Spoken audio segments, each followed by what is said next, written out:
América Latina suele pensarse a sí misma como un continente mestizo, una región donde las culturas se mezclaron, donde las identidades se cruzaron y donde las diferencias étnicas se diluyeron en una narrativa común. Durante décadas, esa idea fue presentada como una prueba de tolerancia, como una excepción frente al racismo de otros lugares del mundo, pero detrás de esa imagen existe una contradicción mucho más incómoda. Mientras América Latina celebraba el mestizaje como identidad oficial, al mismo tiempo construía sus naciones alrededor de un ideal profundamente europeo y occidental. El problema nunca fue solamente quienes formaban parte de la nación, sino quienes tenían derecho a ser visibles dentro de ella. Y ahí aparece un concepto clave para entender la historia del continente: la pigmentocracia. El término, desarrollado por el pensador chileno Alejandro Lipschutz y retomado posteriormente por múltiples estudios en América Latina, describe una estructura social donde el color de piel determina jerarquías económicas, culturales y políticas. Cuanto más cerca de la blancura,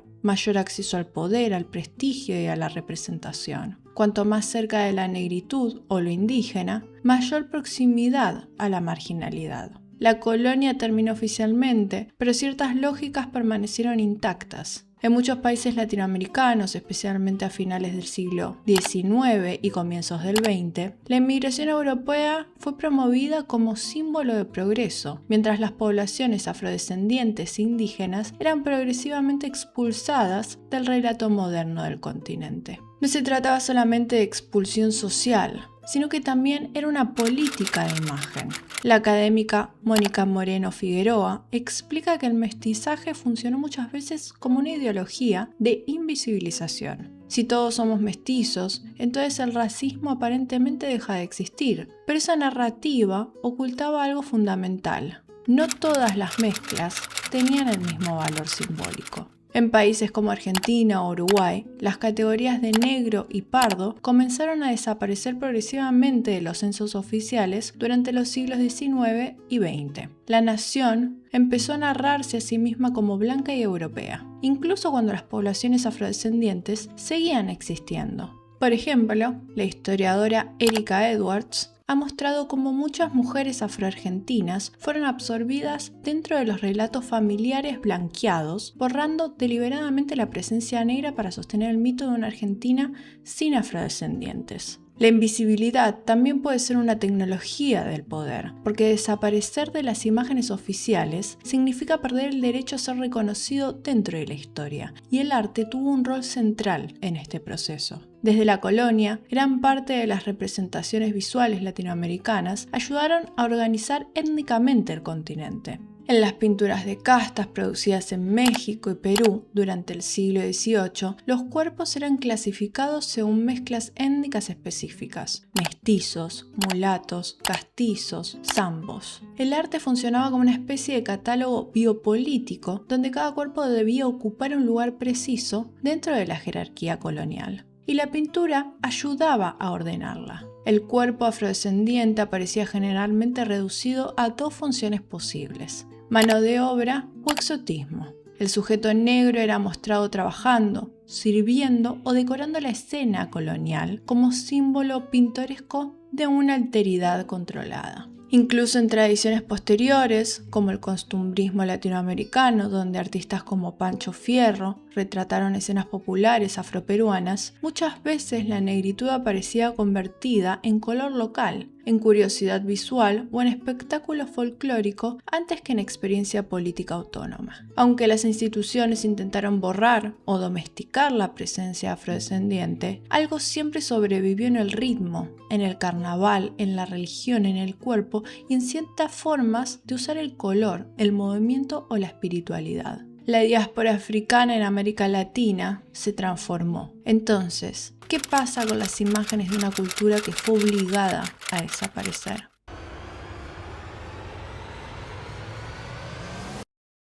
Entre los siglos XVI y XIX, millones de africanos fueron trasladados por la fuerza hacia el continente americano a través del tráfico transatlántico de esclavos, uno de los sistemas de explotación más violentos de la historia moderna, y la diáspora en América Latina comenzó como una maquinaria colonial de deshumanización. Los cuerpos eran arrancados de sus territorios, de sus lenguas, de sus nombres y de sus cosmologías para ser convertidos en fuerza de trabajo. En el Río de la Plata, por ejemplo, el puerto de Buenos Aires funcionó como uno de los principales centros de entrada de esclavos para el Cono Sur y para circuitos económicos conectados con las minas de Potosí. El cuerpo negro era una tecnología económica del imperio, y ahí aparece una de las operaciones más profundas de la colonización: la cosificación. El sujeto esclavizado debía ser separado de su historia y reducido a una pura funcionalidad productiva. El sistema colonial necesitaba borrar cualquier dimensión humana que interfiriera con la lógica de propiedad. La negritud era administrada como recurso, pero también necesitaba ser representada. El arte colonial generaba imágenes que intentaban ordenar visualmente el caos del mestizaje colonial. Cada cuadro funcionaba como una fórmula racial. Un hombre negro y una mujer blanca producían un mulato, un español y una mestiza producían un castizo, y así sucesivamente. La pintura se transformaba en una especie de clasificación biológica donde cada mezcla debía ocupar un lugar específico dentro de la jerarquía social. Las castas vinculadas a la blancura solían aparecer en escenas ordenadas, limpias y relativamente prósperas. En cambio, las mezclas asociadas a la negritud eran frecuentemente representadas en contextos de violencia, pobreza o descontrol. La pintura ayudaba a construir una idea racial del comportamiento y del valor humano. Las imágenes enseñaban quién debía ocupar cada lugar dentro del mundo colonial, y el cuerpo afrodescendiente aparecía constantemente reducido a objeto de observación, trabajo y castigo. Eso se vuelve todavía más evidente en las representaciones producidas por viajeros europeos durante el siglo XIX en lugares como Brasil o el Caribe. Artistas como Jean-Baptiste Debret o Johann Moritz Rugendas registraron escenas de mercados de esclavos, castigos públicos y trabajos forzados. Muchas veces esas imágenes son leídas como documentos críticos de la violencia colonial, y efectivamente muestran algo del horror del sistema esclavista, pero también revelan otra cosa: la mirada colonial transformando el sufrimiento negro en espectáculo visual. Incluso cuando denunciaba la violencia, el observador europeo seguía mirando el cuerpo afrodescendiente como algo exótico, extraño, casi antropológico, como un objeto para ser contemplado. Y aquí surge una imagen particularmente brutal que resume toda esta lógica: el carimbo, la marca de fuego aplicada sobre la piel de la persona esclavizada para indicar propiedad, el hierro ardiente inscribiendo el dominio colonial directamente sobre el cuerpo, porque mientras el sistema colonial intentaba borrar la humanidad de esos cuerpos para convertirlos únicamente en esclavos, la diáspora africana siguió transportando memoria, ritmos y formas culturales a través del propio cuerpo.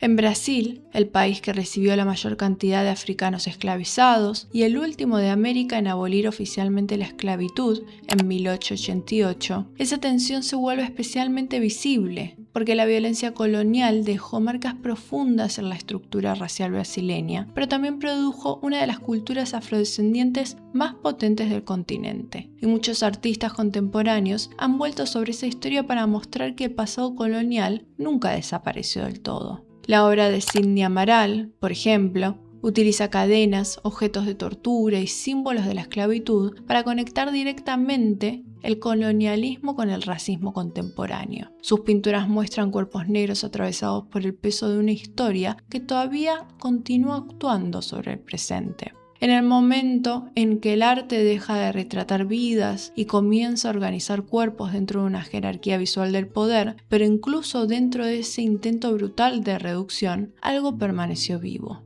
Algo que no pudo ser completamente marcado, clasificado ni borrado, y desde esas grietas comenzaría lentamente a sobrevivir otra historia. La historia de las culturas afrodescendientes que el continente intentó ocultar, pero que siguieron respirando en la música, en la espiritualidad, en la memoria y en los cuerpos. Si disfrutas el contenido de The Kitsch Press, puedes unirte a nuestras membresías aquí en YouTube. Como miembro, tendrás acceso a contenido exclusivo, conversaciones más profundas sobre arte contemporáneo, entrevistas exclusivas, contenido exclusivo en ferias internacionales y acceso anticipado a nuevos proyectos de The Kitsch Press. Tu apoyo nos ayuda a seguir construyendo nuestra plataforma dedicada al arte latinoamericano, la crítica cultural y las conexiones dentro del mundo del arte internacional. Unite y sé parte de esta comunidad. La historia de la diáspora africana en América Latina es la historia de una supervivencia, porque incluso cuando millones de personas fueron arrancadas de sus territorios, separadas de sus familias y obligadas a abandonar sus lenguas originales, muchas formas de conocimiento lograron cruzar el Atlántico escondidas dentro del cuerpo, en los gestos, en el ritmo, en la comida, en la espiritualidad y en la danza.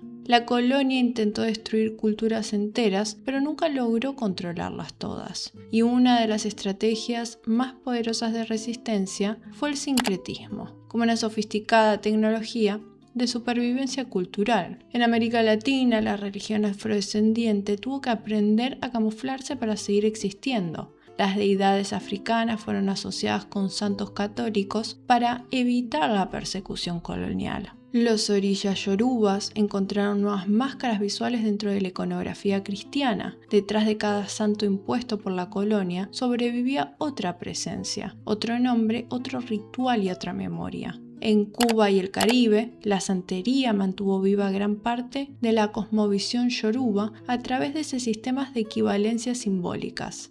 En Brasil, el candomblé hizo algo similar, preservando rituales, ritmos y formas espirituales africanas, incluso bajo siglos de esclavitud y persecución religiosa. Ahí aparece una paradoja. Para sobrevivir, muchas veces la cultura afrodescendiente tuvo que aprender a volverse invisible. Los dioses africanos entraron a América disfrazados, y esa estrategia produjo una de las estéticas más potentes del continente, porque mientras el catolicismo europeo tendía hacia la austeridad visual y la rigidez ceremonial, muchas prácticas afroamericanas construyeron universos sensoriales completamente distintos. Altares llenos de flores, telas, frutas, comidas, velas. La espiritualidad aparecía como exceso visual, como presencia física y como energía en movimiento. El fotógrafo Pierre Berger documentó como pocos estos puentes culturales entre África y Brasil, especialmente en Bahía, mostrando cómo los rituales afrobrasileños conservaban gestos, símbolos y estructuras visuales que sobrevivían a ambos lados del Atlántico. Sus imágenes parecen demostrar algo fundamental, que la diáspora no borró completamente el origen, lo transformó, y esa transformación ocurrió sobre todo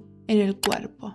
Cuando las culturas africanas fueron privadas de la escritura oficial o de instituciones propias, gran parte de la memoria comenzó a preservarse corporalmente. Los músculos se volvieron archivo, la danza conservó secuencias rituales, la percusión guardó formas de comunicación y el ritmo mantuvo vivas estructuras comunitarias. En el Río de la Plata, por ejemplo, el candombe no fue simplemente música festiva o folclore carnavalesco. Surgió como una práctica colectiva fundamental para las comunidades afrodescendientes de Buenos Aires y Montevideo. Las llamadas naciones africanas, organizaciones construidas según orígenes étnicos y territoriales, utilizaban el tambor como espacio de encuentro, identidad y soberanía cultural. El historiador George Edwards explica que para muchas comunidades afrodescendientes el tambor era uno de los pocos espacios donde podían producir una experiencia colectiva relativamente autónoma dentro de una sociedad esclavista.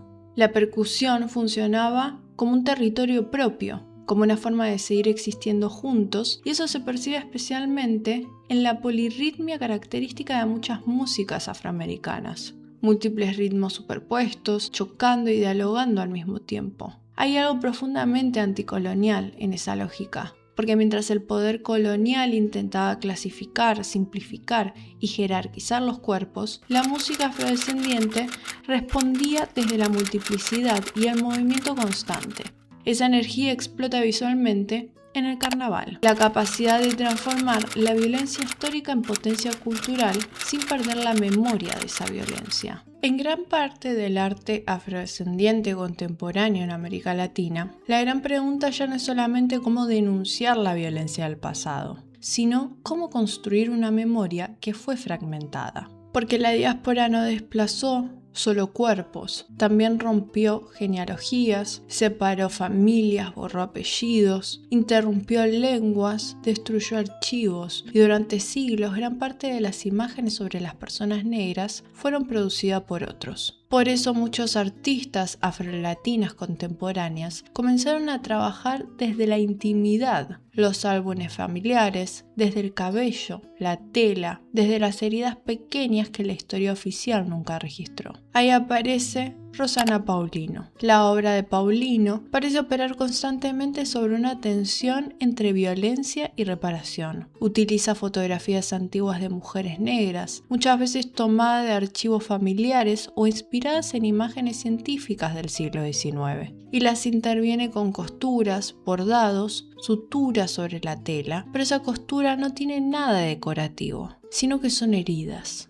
En muchas de sus obras, las bocas aparecen cosidas, los ojos cerrados por hilos gruesos, los cuerpos fragmentados y vueltos a unir artificialmente. La aguja funciona simultáneamente como instrumento de violencia y de reparación, como si cada puntada intentara reconstruir algo que la historia desgarró. En series como Pared de la Memoria o Asentamento, Paulino trabaja directamente sobre el legado de la esclavitud y sobre la manera en que las mujeres negras fueron convertidas en objetos de observación científica, explotación doméstica o silencio social. Sus imágenes recuerdan constantemente que el racismo moderno operó también desde la biología, desde la ciencia que clasificaba cuerpos negros como inferiores, salvajes o hipersexualizados. Por eso Paulino toma mucho de esos lenguajes visuales científicos y los hackea desde adentro. La anatomía cultural se transforma en memoria activa, el archivo racista se convierte en espacio de reparación simbólica, la costura deja de ser una tarea doméstica subordinada y se vuelve arqueología emocional.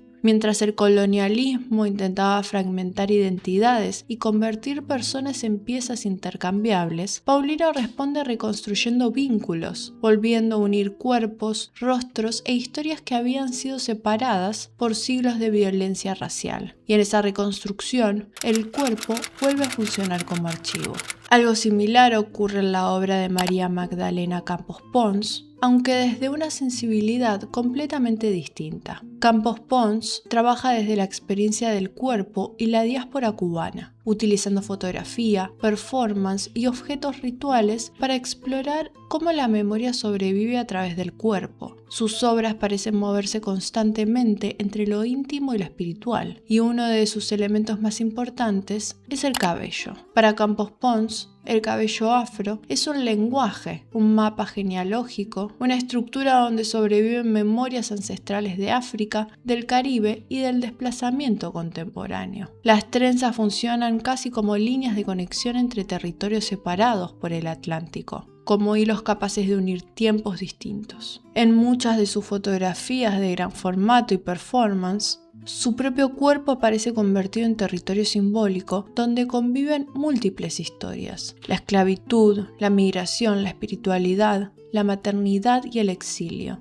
No necesita representar mapas geográficos tradicionales y la geografía está escrita directamente sobre la piel. Aquí aparece una de las características más potentes del arte afrolatino contemporáneo: la transformación de los objetos cotidianos en archivos afectivos, materiales aparentemente pequeños que adquieren una dimensión casi sagrada dentro de las obras. Porque cuando una historia oficial te excluye, muchas veces la memoria tiene que sobrevivir en espacios mínimos, en los objetos guardados por una abuela, en las fotos privadas que nunca encontraron en el museo, en los gestos transmitidos corporalmente de generación en generación. Y por eso el rescate del archivo familiar es tan importante para muchos artistas. Durante siglos, el cuerpo negro fue fotografiado desde la vigilancia, y recuperar imágenes producidas dentro de las propias familias significa reclamar el derecho a la autorrepresentación. El arte contemporáneo afrolatino se convierte entonces en reparación. A lo largo de la historia de América Latina, la negritud fue muchas veces convertida en ausencia en los censos, en los museos, en los relatos nacionales, pero esa invisibilidad significó una política sistemática de borramiento. El continente intentó controlar las imágenes que podían existir sobre ellos. La colonia clasificó los cuerpos, el Estado moderno los blanqueó y muchas instituciones culturales los redujeron al folclore, al exotismo o al espectáculo. El arte afrodescendiente latinoamericano conservó información histórica que el continente intentó destruir. Funcionó como una especie